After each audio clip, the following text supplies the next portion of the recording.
you don't know where to begin, better ask Win. Shane, good to see you. Let's talk about the 5 planning mistakes that we need to avoid. According to Bankrate.com, nearly 3/4 of U.S. adults report at least one financial regret. So today we're breaking down the top 5 planning mistakes. You've been doing this for a while. You've seen a lot. Number 1 is not having a grip on your retirement. GRIP is an acronym. What does it mean? Well, it means guaranteed retirement income plan. And it usually is made up of a few things. Typically, first and foremost, Social Security is your first leg of guaranteed income, typically then followed by a pension if you have one from your working career. Now, not everyone does. Those are becoming fewer and further between, which places more pressure on your other money. So how do you create another leg of guaranteed income if you need one?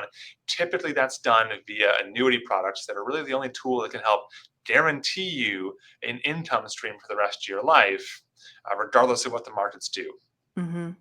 Next would be taking inappropriate risk. Either taking on too much or even too little risk can derail your retirement. But how do we know how much risk we should be taking? Well, we see this quite often as people approach retirement. They're in the retirement red zone, which is the 5 years before, the 5 years after, and they're still kind of in a growth mindset. They think they need to continue to grow this money, build it up, build it up, build it up. But in reality, their focus needs to be switched 180 degrees. Now they're no longer really needing tons of growth. They need to preserve what they have.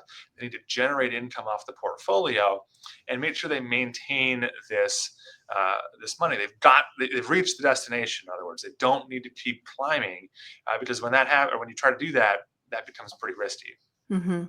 Next is a gross planning mistake, focusing too much on your gross savings, i.e. saving too much in those tax-deferred accounts. Well, what we're talking about is that so often people look at their 401k statement, their IRAs, and they say, well, I got $1 million in my 401k, but they fail to realize, or they maybe just kind of ignore the fact that the IRS has the first lien on that account.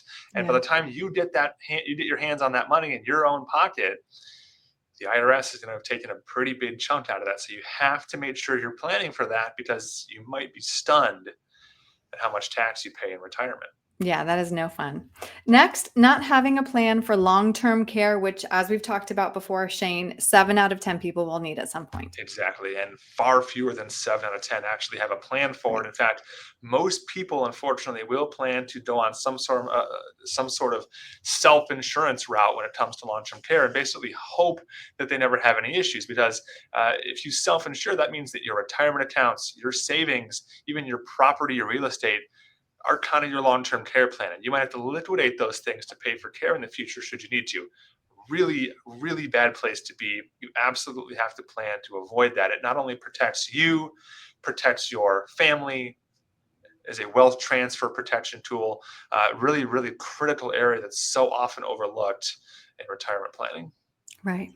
And then last mistake, not optimizing Social Security. Only 4% of people claim Social Security at the most financially optimal time. The remaining 96% are missing out on what comes out to $111,000 per household. It's critical to plan for this as well because we typically recommend most folks wait till their FRA, their full retirement age, 66 or 67. But there's also a lot of other things that we can do, defer it even further to get more out of the system, optimize how much we get in the form of a spousal benefit or how much the surviving spouse might get. Few key things to plan for there. Pretty simple when we break it down, but you have to make sure you address it. Otherwise, you might regret that later.